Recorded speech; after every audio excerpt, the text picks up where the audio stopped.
അസ്സലാമു അലൈക്കും വറഹ്മത്തുള്ളാഹി. അൽഹംദുലില്ലാഹി റബ്ബിൽ ആലമീൻ വസ്സലാത്തു വസ്സലാമു അലാ അഷ്റഫിൽ മുർസലീൻ വഅലാ ആലിഹി വസഹ്ബിഹി വസല്ലം. 1.25 ലക്ഷത്തോളം വരുന്ന പ്രവാചകന്മാരെയാണ് അല്ലാഹു തആല അവൻ്റെ ദീനീ പ്രബോധനത്തിലേക്ക് നിയോഗിച്ചിട്ടുള്ളത്. അതിൽ അവസാനത്തെ നബിയാണ് സയ്യിദുനാ മുഹമ്മദുർ റസൂലുള്ളാഹി സ്വല്ലല്ലാഹു അലൈഹി വസല്ലം തങ്ങൾ. അവർ കൊണ്ടുവന്നതായ ആദർശമാണ് ലാ ഇലാഹ ഇല്ലല്ലാഹ് എന്നുള്ളതായ ആദർശം. അതിനാൽ വമാ അർസൽനാക ഇല്ലാ റഹ്മത്തുൽ ലിൽ ആലമീൻ, ലോകത്തിന് മൊത്തവും കാരുണ്യമായിട്ടാണ് സയ്യിദുനാ മുഹമ്മദുർ റസൂലുള്ളാഹി സ്വല്ലല്ലാഹു അലൈഹി വസല്ലം തങ്ങളെ അല്ലാഹു തആല ഈ ഭൂലോകത്തിലേക്ക് നിയോഗിച്ചിട്ടുള്ളത്. ലോകത്തിന് മൊത്തവുമാണ് സയ്യിദുനാ റസൂൽ കരീം സ്വല്ലല്ലാഹു അലൈഹി വസല്ലം തങ്ങൾ കാരുണ്യം. സസ്യങ്ങൾക്കും ജന്തുജാലങ്ങൾക്കും സർവചരാചരങ്ങൾക്കുമാണ് റസൂൽ കരീം സല്ലല്ലാഹു അലൈഹി വസല്ലം തങ്ങൾ കാരുണ്യം.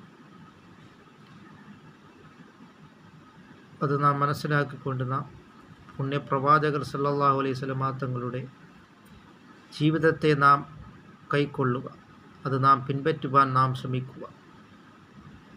ഇർഹമു മൻ ഫിൽ അർദി യർഹമുക്കും മൻ ഫിസ്സമാ, ഭൂമിയിലുള്ളവരോട് നിങ്ങൾ കാരുണ്യം ചെയ്താൽ ആകാശത്തിൻ്റെ അധിപനായ അല്ലാഹു റബ്ബുൽ ഇസ്സത്തും നിങ്ങളോട് കാരുണ്യം ചെയ്യുന്നതാണ്. മൊത്തം കാരുണ്യത്തെ അല്ലാഹു തആല 100 വിഭജിക്കുകയും അതിൽ 99 പരലോകത്തേക്ക് വേണ്ടി മുഅ്മിനീങ്ങൾക്ക് വേണ്ടി ഒരുക്കി വച്ചിരിക്കുകയാണ്. ഒരൊറ്റ ഒരു കാരുണ്യം വെച്ചാണ് മാതാവ് മക്കളോട് ചെയ്യുന്ന കാരുണ്യം, പിതാവ് മക്കളോട് ചെയ്യുന്ന കാരുണ്യം, തള്ളപ്പക്ഷികൾ അതിൻ്റെ കുഞ്ഞുങ്ങളോട് ചെയ്യുന്ന കാരുണ്യം. ഇവകളെല്ലാം ഒരൊറ്റ ഒരു കാരുണ്യം മാത്രമാണ്. ബാക്കി കാരുണ്യങ്ങളെ പരലോകത്തേക്ക് വേണ്ടിയാണ് അല്ലാഹു തആല 99 പരലോകത്തേക്ക് വേണ്ടിയാണ് ഒരുക്കി വച്ചിരിക്കുന്നത്. അങ്ങനെ നാം അള്ളാഹുവിൻ്റെ കാരുണ്യത്തെ നാം വ്യാപകമാക്കുകയും സമൂഹത്തിൽ കഷ്ടപ്പെടുന്നവരോടും സമൂഹത്തിൽ വളരെയധികം ബുദ്ധിമുട്ടുന്നവരോടും നാം അവരെ കാരുണ്യം കാണിക്കുക, അവരെ സഹായിക്കുവാൻ നാം ശ്രമിക്കുക. അല്ലാഹു തആല നമ്മുടെ എല്ലാ സൽക്കർമ്മങ്ങളും അല്ലാഹു തആല കബൂലാക്കുകയും ചെയ്യുമാറാകട്ടെ.